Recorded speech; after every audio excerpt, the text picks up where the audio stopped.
Bonjour à tous, bienvenue sur le podcast de Pelote et Repelote qui est consacré, comme son nom l'indique à peu près, au tricot. Alors on est aujourd'hui dans un épisode hors contexte puisque je suis faible finalement. Je vais répondre au tag tricot parce que au début je m'étais dit que j'avais pas le temps et en fait comme deux personnes me l'ont gentiment demandé, finalement j'ai envie. Alors merci du coup à Sylvie du podcast Une vie toute simple et à Magali du podcast L'atelier Vent des Plaines qui m'ont toutes les deux proposé de répondre à la série de questions de Caroline du podcast Épaulette qu'elle avait concocté pour les 1 an de son podcast. Voilà, je vous propose de commencer sans plus tarder puisque je crois que même si j'essaye de faire vite, ça va être quand même un petit peu long. Et puis là, j'ai mon épisode de podcast normal qui est en train de s'enregistrer. Et après, il faudra que je le charge sur Internet. Donc on a quand même un petit temps devant nous. Enfin, moi, j'ai un peu de temps devant moi. C'est parti. Donc le tricot, pourquoi, comment as-tu commencé? Alors, comme beaucoup d'entre vous, il y a eu plusieurs démarrages. J'ai bien sûr appris à tricoter quelques mailles quand j'étais petite. J'ai fait plusieurs bouts d'écharpe bleu canard déjà. J'avais très bon goût, puisque c'est toujours une de mes couleurs préférées maintenant. Ensuite, j'ai repris quand j'étais étudiante, où j'ai fait quelques écharpes, où là j'ai appris à monter les mailles et le point jersey, le tout avec des tutoriels sur le site de Tricotin. Donc tout en images parce que à l'époque les vidéos sur YouTube ça n'existait pas. Je me sens vieille tout à coup. Et puis j'ai repris un peu plus sérieusement il y a, je dirais, 4 ou 5 ans, où là j'ai eu un coup de cœur pour le patron de... Ah, j'ai un trou de mémoire. Le marin de Isolde Tig. Voilà, que j'avais vu sur un blog et j'ai dit ça, je veux faire. Et où là donc vraiment je me suis inscrite sur Ravelry, je me suis mise au tricot en anglais, j'ai appris ce que c'était que des augmentations, des diminutions, des rangs raccourcis, les torsades je savais déjà faire. Enfin voilà, un bon galop d'essai quoi. Et je m'en suis sortie en plus, donc c'était hyper gratifiant. C'est juste que c'était un châle en alpaga qui me grattait. Du coup, je l'ai offert à quelqu'un qui était moins sensible que moi. Donc je vais voir si je retrouve des photos, si j'en ai, je vous les mets. Enfin oui, j'en ai des photos en plus, je suis bête. Pardon, j'ai rien dit. Et pourquoi j'ai commencé? Excellente question. Je sais pas. Mais en tout cas, je suis ravie de l'avoir fait. Parce que c'est devenu plus qu'une passion, ouais. Ouais, vraiment quelque chose de très chronophage et qui prend beaucoup de place dans ma vie, mais c'est pour la bonne cause. Alors, qu'est-ce que m'apporte le tricot? Une intense satisfaction, très clairement. Quand je termine un projet ou quand j'en démarre un d'ailleurs aussi, j'ai la fierté bruyante. Du coup, je fais des photos, j'en parle à tout le monde. Quand je termine, je montre à tout le monde aussi. Je pense que ça saoule un peu les gens, mais ils ont la gentillesse et la bienveillance de ne pas me le faire remarquer.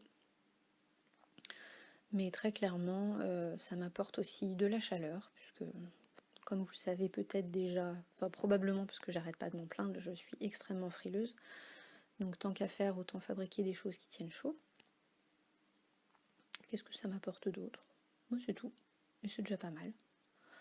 Je dirais pas que ça me détend, parce que ça me permet de penser à autre chose, de bloquer un petit peu les pensées quand ça commence à tournicoter et puis que je commence à faire la liste interminable de trucs que j'ai à faire.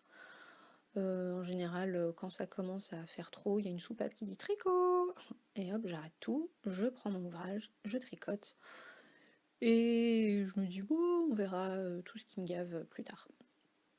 Donc une bonne excuse pour procrastiner aussi. Voilà, satisfaction, chaleur, procrastination. Youpi. Mon premier ouvrage, et ben j'en ai parlé tout à l'heure. Un premier vrai ouvrage pour moi, c'était donc Le Marin de Isolde Tig. Après, avant, j'avais fait plein d'écharpes, quelques paires de guêtres, et puis un pull totalement importable que j'ai donné à Emmaüs depuis. Ensuite, une vraie séance de tricot, où, quand, comment et combien de temps? Alors la séance de tricot idéale, c'est au jardin. Voilà, dans un cadre idyllique, les jours où il fait beau, posé sur une couverture, avec du coup souvent l'amoureux qui bosse à côté. Donc je le regarde faire ce qu'il a à faire. J'écoute les oiseaux, j'écoute le chant des grenouilles quand je suis à côté du lac. Oui, parce qu'on a un grand jardin. C'est l'avantage de vivre à la campagne. C'est même plus un jardin, c'est un terrain. Et voilà. Donc ça, c'est les moments idéaux. Et du coup, combien de temps? Souvent, c'est plusieurs heures. Plusieurs heures d'affilée. Une vraie séance de tricot, pour moi, c'est plusieurs heures. Minimum 2. Et ça peut être 6, 7, 8.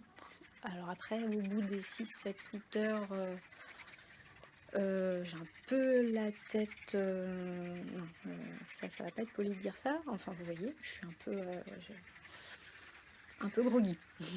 Voilà, trouve une manière à peu près élégante de le dire.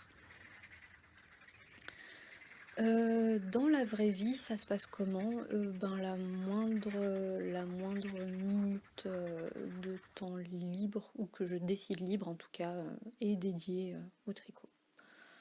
Voilà.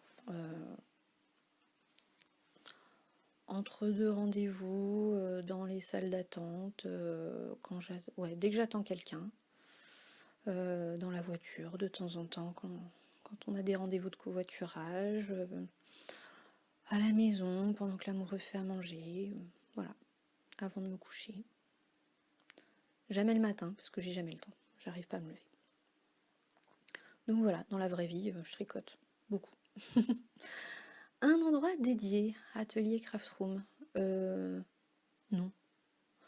Je tricote énormément devant mon ordinateur, donc assise sur mon tabouret en bois. Quand je commence à tricoter trop longtemps, j'attrape un coussin pour me caler les fesses. Mais non, sinon je tricote partout. D'ailleurs, ça répond à la question suivante. Tricotes-tu en public? Oui, bien sûr. Tout le temps, partout. C'est presque une revendication. Un message politique. Je rigole.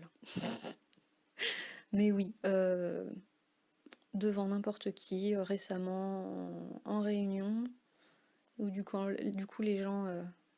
Enfin, je les connais. C'était une réunion où je connaissais pas bien les gens, et ils avaient l'air de dire que ça n'avait pas l'air de nuire à ma participation active à la réunion elle-même. Que pense mon entourage du tricot? Ça dépend qui. Mon copain n'en pense pas grand-chose. Je crois que voilà, il a bien vu que c'était important pour moi. Il me taquine un peu avec, mais je crois que globalement, il est quand même... je trouve que... Enfin, on recommence, 1, 2, 3, 1, 2, 3. Il est pas fier de ce que je fais, mais je crois qu'il trouve ça beau. Après, il regrette de temps en temps que j'y passe tant de temps, et il aimerait bien passer plus de temps avec moi. Mais j'ai l'impression que j'arrive mieux à réguler ça, et du coup ça va mieux. Ma mère est assez critique, parce que elle trouvait que mes activités d'avant étaient plus classe. Voilà, donc du coup elle peut être assez dévalorisante par rapport à ça. En même temps, quand je lui montre ce que je fais, elle trouve ça splendide, donc peut-être que ça va finir par changer doucement. Et mes amis, je les trouve bienveillants et patients par rapport à ma lubie. Ensuite, aiguille droite ou circulaire? Très clairement circulaire. J'ai encore une ribambelle d'aiguilles droite que je garde parce que j'y suis attachée. Il y en a beaucoup en bambou, je trouve ça joli. Mais clairement, je les ai pas utilisées depuis des lustres. Ensuite, circulaire ou 4 aiguilles? Circulaire. Les 4 aiguilles sous la contrainte, quoi, vraiment. Si quand il faut démarrer des ouvrages en rond ou terminer des ouvrages en rond, quand il y a très très peu de mailles, là j'arrive pas à faire de magic loop, c'est sale. Donc je le fais en 4 aiguilles, mais c'est pas beaucoup plus propre. Mais j'ai horreur de ça. Donc vraiment, oui, avec un pistolet sur la tempe, 4 aiguilles, mais sinon dès que je peux, circulaire. Ensuite, Magic Loop ou aiguille 23 cm. Magic Loop, très clairement. J'en ai parlé il y a 2 semaines. J'ai essayé les aiguilles 23 cm en dehors d'une crispation intense. Ça m'a pas apporté grand chose. Donc, ah oui, d'ailleurs, à ce propos, il y a quelqu'un qui s'est manifesté pour récupérer cette paire d'aiguilles en 4 mm. Et je sais pas comment te joindre pour avoir ton adresse, ton nom, tout ça, pour faire l'envoi. Donc si tu veux bien te remanifester, m'envoyer un message privé, un mail, n'importe quoi, pour me donner tes coordonnées et qu'on puisse échanger, ça serait chouette. Je ne t'oublie pas en tout cas. Ensuite, quelle est ma taille d'aiguille préférée? J'ai pas de taille d'aiguille préférée du tout. J'aime bien toutes les tailles. Peut-être passer les 6 mm, ça commence à être un peu éprouvant parce que j'ai des douleurs chroniques dans tout le bras gauche. Mais je les avais avant de tricoter, donc c'est pas dû à ça. Mais non, j'aime bien tout. Quelle est ma marque d'aiguille préférée? Je tricote essentiellement avec des Knit Pro. Et j'en suis très contente. J'en ai cassé... Enfin, j'ai cassé le pas de vis des interchangeables sur un câble et une aiguille. Mais voilà, j'ai racheté parce que j'en avais besoin. Et puis voilà, enfin, je pense que n'importe quelle marque est susceptible d'avoir des défaillances. Je me suis offert des Xiaogu récemment, mais je les ai pas encore assez utilisés pour savoir si je trouve ça mieux ou pas. Je préfère très clairement par contre tricoter avec du bois. J'aime pas trop le métal. Donc Knit Pro, ils sont... Enfin... Ouais, voilà. Ensuite, quelle est ma matière préférée? En général ou dans ce que j'ai déjà fait? Parce que clairement, ma matière préférée, c'est le cachemire. Après, j'ai pu m'en offrir une fois. Et je l'ai tricoté, j'ai adoré, et je l'ai offert. Donc j'en profite même pas. En seconde position, peut-être le baby alpaga. Parce que c'est le seul alpaga qui me gratte pas. Mais pareil, la seule fois que j'en ai tricoté, je l'ai offert. Donc le mérino. Mais le mérino doux, attention. Ensuite, laine single ou retordue. J'ai essentiellement tricoté de la retordue, j'ai rien contre la single. J'en ai pas beaucoup, donc peu d'expérience, donc pas vraiment d'avis. Voilà, quand c'est trop retordu, comme la vilaine... je sais plus comment elle s'appelle. La vilaine très retordue, je crois. Où là, ça m'a fait mal au doigt. Mais sinon, quand c'est retordu normal, ça me va très bien. Quel avis sur l'acrylique? Pas vraiment d'avis, à part que je l'ai délaissé au profit de matières animales parce que je suis tombée complètement en amour des teintures à la main qui permettent d'avoir beaucoup de nuances.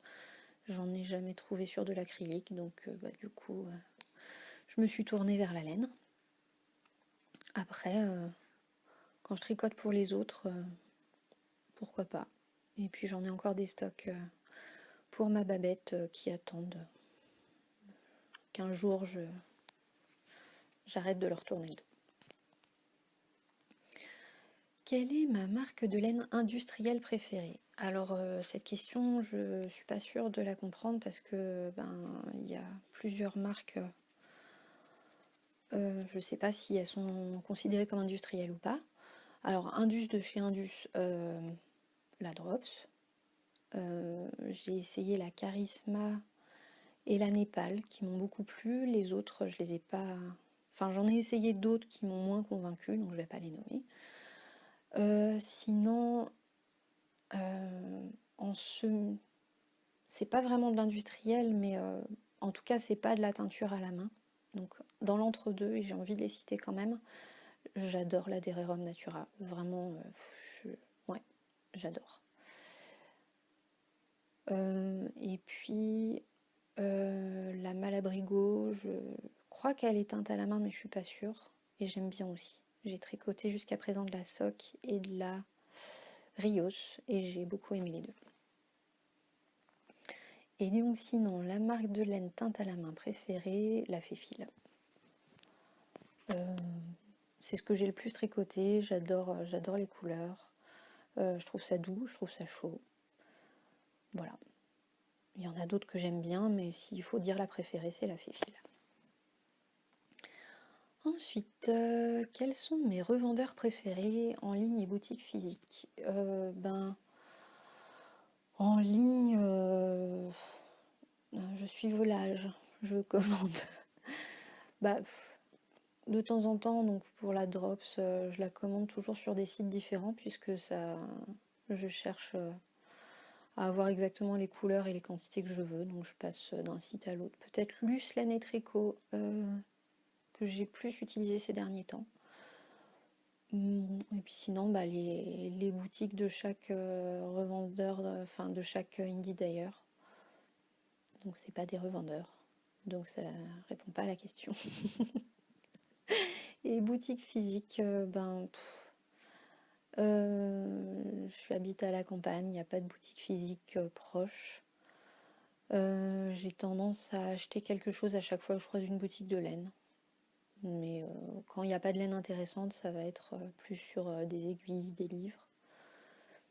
Je vais tricher en répondant que je me suis fait une orgie de laine en allant au CSF l'année dernière.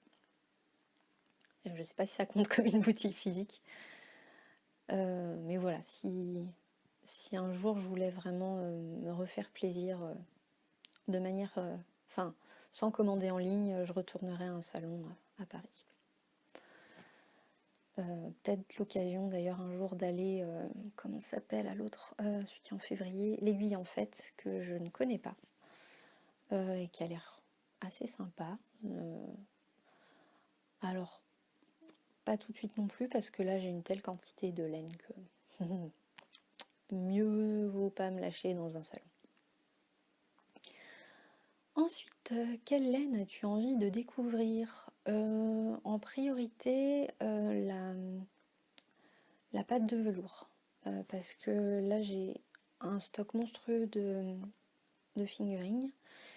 Et je me rends compte que quand même dans tous les patrons que j'ai envie de tricoter depuis un sacré bout de temps, il y a aussi beaucoup d'autres épaisseurs. Et voilà, du coup, comme j'ai entendu beaucoup de bien de pâte de velours et comme quoi on pouvait choisir son épaisseur, et ben voilà, ça sera la prochaine quand je me déciderai à tricoter autre chose que du fingering. Quelle est la taille de mon stash? Monstrueux. Franchement, depuis un an, j'ai perdu les pédales. J'ai plus aucune notion du ratio achat tricot par rapport à ma capacité à tricoter ce que j'achetais, n'importe quoi. Ouais, je sais pas si je vais faire une vidéo ou des photos, je sais pas si c'est très intéressant, mais clairement beaucoup trop d'écheveau. Et quasiment que du fingering et quasiment que du teint à la main. Et puis j'ai un carton avec de la laine que j'avais avant de découvrir les laines teintes à la main, et où du coup il est un peu tombé dans les oubliettes. Ça serait bien qu'un jour je le ressorte et que je retrie un peu. Comment choisis-tu ta laine? À la couleur. Depuis toute petite, j'adore les couleurs vives, le bariolé. J'ai aucun scrupule à associer des couleurs très flash les unes avec les autres. Ouais. En ayant quelques basiques noirs. Après, je fais du multicolore de manière très fréquente. Et donc du coup, quand je choisis ma laine, c'est toujours parce qu'il y a une couleur intense en général qui m'a tapé dans l'œil. Voilà, ça serait bien que je sois un peu plus raisonnable parce que du coup, selon l'argent que j'ai au moment où je découvre ce coup de cœur couleur, j'achète un écheveau ou 2 ou 3. Donc c'est par rapport à l'argent que j'ai. Du coup, il n'y a pas de réflexion par rapport à ce que je vais en faire. Enfin, si j'ai 3 écheveaux, j'en fais un pull, et si j'ai 1 ou 2 écheveaux, ça finit dans un châle, a priori. Donc voilà, un choix complètement irrationnel, mais satisfaisant, en tout cas, puisqu'il s'agit de répondre à des pulsions. Donc de ce point de vue-là, ça remplit très bien sa tâche. Un no-buy est-il envisageable? À chaque fois que j'ai dit que j'allais le faire, je l'ai pas fait, donc non, c'est pas envisageable. Être plus responsable et plus réfléchi, oui, mais no-buy, non. Tu tricotes lâche ou serré? Quand je fais des échantillons, quand je faisais des échantillons, j'étais toujours dans la norme. Après, à l'usage, j'ai tendance quand même à tricoter serré. Légèrement. Mais bon, la laine c'est extensible, donc ça s'adapte. Du coup, échantillon, bon ou mauvais élève? Nul. Je suis nulle. Et je compte pas changer ça. J'aime pas faire des échantillons. Et à chaque fois que j'en fais un, je suis dans les clous. Donc du coup, 5 ans après avoir commencé à faire ça, je considère que je tricote normal les échantillons et que du coup, ça n'a plus aucun intérêt d'en faire. Pour ou contre le blocage? Je vois pas comment on peut vraiment être contre. Les châles, moi je fais des châles toujours avec de la dentelle, donc il faut bien la faire apparaître. Si je bloque pas, ça ressemble à rien, et en plus je peux pas faire 8 fois le tour de mon cou, donc j'ai froid. Donc ça n'a aucun intérêt pour moi. Pour les pulls, par contre, blocage, je tire pas dessus. J'aime bien les porter beaucoup avant de les laver. Et quand je lave, ouais, j'essaye de pas trop tirer dessus. Je le pose à plat et puis c'est tout. Mais c'est pas, pour moi, ça c'est pas un blocage. Enfin, je sais pas. Bref, c'est comme ça que je fais. Et puis après, on va pas se battre sur les mots. Quel est l'ouvrage dont tu es la plus fière? Je sais pas. Je crois que je suis immensément fière de quasiment chaque ouvrage que je termine. Donc, ah, mon film a fini de s'enregistrer. C'est le podcast que j'ai tourné ce midi. Alors, l'ouvrage dont je suis la plus fière, je sais pas, c'est souvent le dernier. Si je devais quand même en citer genre, je sais pas, 2 ou 3, je dirais le premier marin que j'ai fait parce que je savais pas tricoter et puis que c'était pas un truc facile et je m'en suis sortie. Le arbre aussi m'emplit pas mal de joie. Parce que c'était quand même un gros bout de dentelle. Globalement, toutes les couvertures que j'ai faites, c'était des gros morceaux et je suis allée jusqu'au bout, donc je suis fière de moi. Ensuite, quel est mon pire boulet? Ben clairement mon Little Birds de Isolde Tig. Il faut découper le gilet. C'est tricoté en rond et après on découpe pour faire un beau cache-cœur. J'ai toujours pas trouvé le courage de faire ça. Ça me fait beaucoup trop peur. Ça veut pas, ça veut pas, ça veut pas. Et pourtant j'ai vraiment très très très envie de le mettre. J'ai passé énormément de temps à le tricoter. Donc ça, faut vraiment que j'en fasse quelque chose, mais j'ai pas encore trouvé le courage. Donc voilà, comme je disais tout à l'heure, si vous le trouvez le courage, vous me l'envoyez, je l'attends. Ensuite, as-tu déjà patronné? Non. Globalement, je me sens un peu usurpatrice en naviguant dans le monde des podcasts créatifs parce que ben, moi je ne me considère pas du tout comme créative. Je suis des patrons, je choisis de la laine qui me plaît, mais c'est pas moi qui l'ai faite, c'est pas moi qui l'ai teinte. Du coup, je trouve pas ça super, super créatif. Du coup, ouais, inventer un patron, ouais, ça colle pas avec, avec ce que je suis et ce que je fais. Enfin, j'ai l'impression d'être à des années-lumière de ça.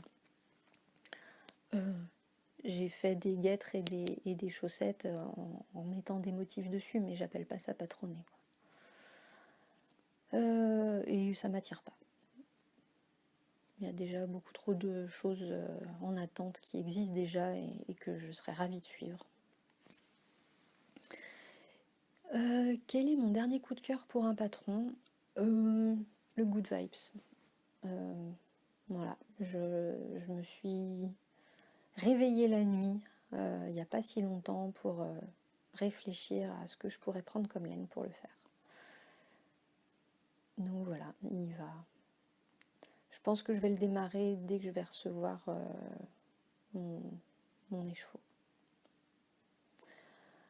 Ensuite, teinture, filage, tissage. Teinture, non, ça ne m'attire pas. Je déteste faire à manger et pour moi la teinture ça s'apparente à faire de la tambouille.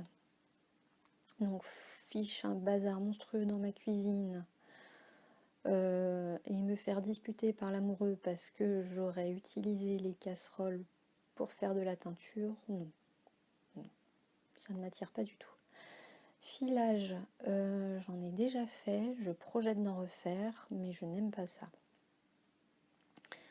Pas logique, hein, on est bien d'accord. Mais j'avais vraiment envie, et c'est un projet à long terme, de faire le cycle intégral de la laine. Donc mon voisin a des moutons mérinos, il m'a donné autant de laine que je voulais, donc j'en ai pris 2 immenses sacs poubelles. J'en ai lavé, séché, cardé un bout, et il faudrait que je la file maintenant pour pouvoir la tricoter après.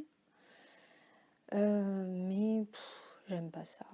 Et puis ça me fait mal au bras sur le fuseau et sur le rouet que l'amoureux m'a offert. C'est un truc qu'on a trouvé à Emmaüs. J'arrive pas à m'en servir. Donc pour l'instant on en est au point mort. Mais dans l'idée, dans la théorie et dans un temps assez long, je ne désespère pas de m'y remettre. Et le tissage, non. Jamais fait et ça a l'air marrant. Fut un temps, j'ai un peu bavé sur des métiers à tisser. Et puis finalement, j'ai jamais franchi le cap et je pense que c'est pas plus mal parce qu'il faut pas que je me disperse. Je me disperse déjà suffisamment dans le tricot. Après, l'objet métier à tisser, je trouve ça splendide. Tout comme le rouet, je trouve ça beau. Mais voilà, c'est des objets que j'aimerais bien avoir, mais finalement peut-être plus en décoration que pour les utiliser, ce qui du coup est nul. Ça ne sert à rien. Mes chaussettes idéales, elles sont tricotées comment? Et ben de la pointe vers le haut. avec un fiche lips Kiss Heel, avec des motifs, dentelle ou torsade, n'importe, mais il faut qu'il y ait quelque chose dessus, sinon je m'ennuie à mourir. Côte 1-1 et rabattage à l'aiguille. Et globalement, c'est ce que je fais à chaque fois. Et du coup, je suis ravie et je compte continuer comme ça. J'ai une flemme absolue de tricoter mes chaussettes autrement parce que c'est mon projet nomade. Donc voilà. Je tricote pour moi ou pour les autres à 75% pour moi, je dirais, peut-être même plus. Un petit peu pour les autres, mais ouais, j'en retire pas le même plaisir. Je crois que non, j'ai le tricot égoïste et je l'assume. Une anecdote tricotesque. Pas vraiment.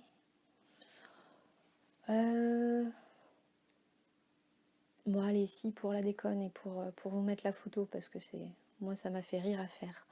Il y a quelques années, peut-être maintenant, oui, probablement, je suis allée à un tricoté de Strasbourg que je suivais assidûment quand j'habitais là-bas. D'ailleurs, coucou à toutes les copines de Strasbourg, vous me manquez. Une fois j'étais allée donc à ce tricoté et l'amoureux m'a appelé pour me dire ouais, on va faire du jonglage, à quelle heure tu finis et du coup à l'époque je faisais du cirque et ma discipline de prédilection c'était le tissu aérien. Et donc du coup je lui ai demandé de m'apporter ça et puis j'ai quitté le tricoté donc avec tous mes tricots dans mon énorme sac et j'ai rejoint l'amoureux qui avait lui aussi 2 énormes sacs dont mon tissu et donc du coup pour le délire je me suis dit allez c'est l'occasion, je veux faire des photos de tricot sur le tissu et donc du coup ça a été un bazar pas possible à mettre en place parce qu'il y avait énormément de vent ce jour-là, le tissu flottait dans le vent, il n'y avait pas moyen de le stabiliser. On a triché, on l'a calé avec des pierres, mais du coup, le tissu utilisé doit être large, très long évidemment. Le mien fait 26 mètres, je crois. Donc, vu qu'il est plié en deux, il fait 13 mètres de haut. Il doit être très large et très élastique, donc c'est des tissus vraiment très particuliers et qui sont complètement synthétiques, hein, évidemment. Et qui sont extrêmement fragiles. Donc j'étais terrorisée à l'idée de faire des trous, des marques, des taches. Puisque bon, ça coûte un peu cher. Et puis si ça craque, ben, c'est aussi dangereux, hein, finalement, parce qu'on est quand même suspendu au-dessus de vide. Donc voilà, c'était un peu compliqué de faire ces photos-là. Et finalement, on a réussi. Et puis, la grande question, c'était, mais enfin, je veux bien tricoter. Ouais, tricoter la tête en bas, tricoter suspendu dans mon cocon.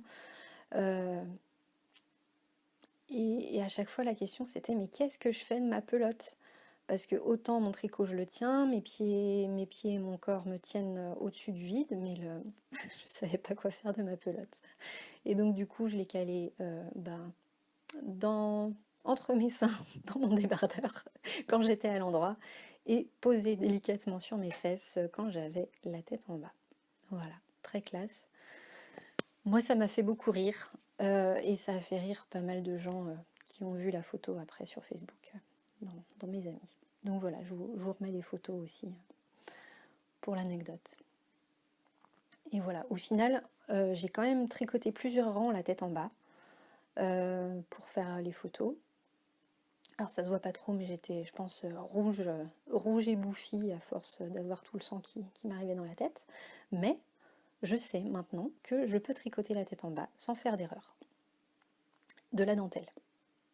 Et ça, quand même, je vous avais dit hein, que j'avais l'enthousiasme peu discret, mais j'étais pas peu fière.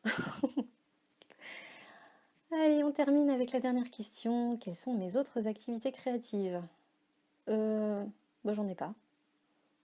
Bah, si, j'ai fait du crochet, mais j'ai énormément de mal à m'y remettre, donc c'est une activité un peu passée. J'ai fait beaucoup de photos, et j'aime toujours beaucoup en faire. Après, je fais des photos, je fais pas de la photo. Mais je sais pas si on peut mettre ça dans les activités créatives, parce que hormis tous mes réglages et mon cadrage, je fais pas de développement, je fais pas du tout de retouche. Donc je travaille vraiment beaucoup à ce que mon image brute soit correcte. Mais par contre, alors ça se ressent peut-être pas forcément dans les podcasts, parce que du coup je suis souvent prise par le temps, donc je fais des photos avec mon iPhone. Donc c'est pas top en termes de qualité. Après j'ai un réflexe avec un très bon objectif. Mais bon, pour faire des photos de tricot sur mon parquet, ça vaut pas forcément le coup de prendre le temps. Donc je suis désolée, je vous mets pas des belles photos. Et puis voilà. Je suis arrivée au bout. Et en fait, je suis fière de moi parce que j'ai pas été trop bavarde. J'espère que j'ai pas trop speedé. Mais si c'est le cas, j'en suis désolée. Et puis si vous êtes arrivé jusque-là, c'est que c'était peut-être supportable. Alors, pour passer le flambeau, il me semble que j'étais dans les dernières, hein, donc il n'y a plus grand monde, mais je pense quand même à Clette du podcast Tant qu'on n'a pas essayé. Il me semble qu'elle n'a pas répondu à ces questions. Et puis, je pense aussi à Céline du podcast Sans souci la Violette. J'aime beaucoup ce que tu fais. Et voilà, du coup, ça, même si l'essentiel des questions, voilà, on y a tous répondu au fur et à mesure dans nos podcasts, l'essentiel. Voilà, avoir le condensé, c'est sympa aussi. Et puis comme il y a moins de choses à regarder, je trouve que c'est assez agréable à écouter parce que moi je peux vraiment rester rivée les yeux sur mon ouvrage en même temps, puisqu'évidemment je tricote en écoutant les tags tricot qui se déroulent depuis cet été. Bien, sur ce, je vais vous souhaiter vraiment une très bonne après-midi, un bon week-end. Et puis je vous dis à dans plusieurs semaines là, le temps d'avancer sur mes projets pour pouvoir réenregistrer quelque chose. Et puis portez-vous bien, prenez bien soin de vous, de tout ce qui vous entoure, et cultivez le beau. À bientôt. Alors voilà mon stock. Voilà, je suis désolée, je vais vous donner le mal de mer. Mais donc, on a, si je compte bien, 1, 2, 3, 4, 5, 6, 7, 8, 9... j'ai déjà perdu le compte. 1, 2, 3, 4, 5, 6, 7, 8, 9, 10, 11, 12, 13, 14, 15, 16, 17, 18, 19, 20, 21, 22, 23, 24, 25, 26, 27, 28, 29, 30, 31, 32, 33, 34, 35, 36, 37, 38, 39. Voilà. Donc on est à une quarantaine d'écheveaux. Ouais, je recule. Plus la laine à chaussettes, plus les pelotes. Enfin voilà, il y en a partout. Alors il y a des projets dédiés, hein, donc le pollen dont j'ai parlé dans le dernier podcast qui va finir dans un good vibes. Le sardine frétillante, je sais pas, ça c'est des restes. Ça sera ce châle que tout le monde a fait de Mélanie Berg avec quelques inserts d'autres couleurs. Ça je sais pas, ça je sais pas. Ces trois là je trouve qu'ils vont bien ensemble. Éventuellement un Lili Pili, mais c'est pas très net. Tout ça c'est des restes, je sais pas trop. Ça fait de... Ah voilà les couleurs. Ces trois là ils feront un gilet, je sais pas lequel. Ces trois là ça fera un Snowy May. Là je crois qu'il y a que deux en fait. C'est un écheveau qui est pas mis en écheveau. Ouais, je sais pas ce que ça fera. Les 3 blancs, ça sera un pull 2. C'est Céline qui en a fait un, de Sans souci la violette, avec des petites vagues tout à l'encolure, qui est très joli, très délicat. Je pensais à ça. Ces deux-là, ils iront ensemble dans un châle. Je pensais faire le Good Vibes avec ça à l'origine, mais je préfère le faire en jaune. Ces 3-là, je trouve qu'ils allaient bien ensemble. Celui-ci, c'est de la soie, donc il brille énormément, je sais pas quoi en faire. Ça, j'adore la couleur, donc je vais bien trouver. Ça, j'ai toujours pas décidé. Ça sera un pull, mais je sais pas lequel finalement. Tout ça, ça sera des chaussettes. L'alpaga silk, là, ça sera un châle. Peut-être un trendy, tout bête. Ou un trendy en triangle, ça fera des V. Ça, c'est des restes. Mais j'en ai un paquet. Ça, je sais pas. Je me disais peut-être associer ça ensemble, vu que c'est la même épaisseur, ça pourrait être chouette. Enfin, j'aimais bien les couleurs. Ça va... Je ne sais pas. Un châle, probablement. C'est du... la Decay. Ça va faire de la layette. Tout ça, c'est des restes. Et ça fera un pull. Le Moroccan Night, je pense. Voilà.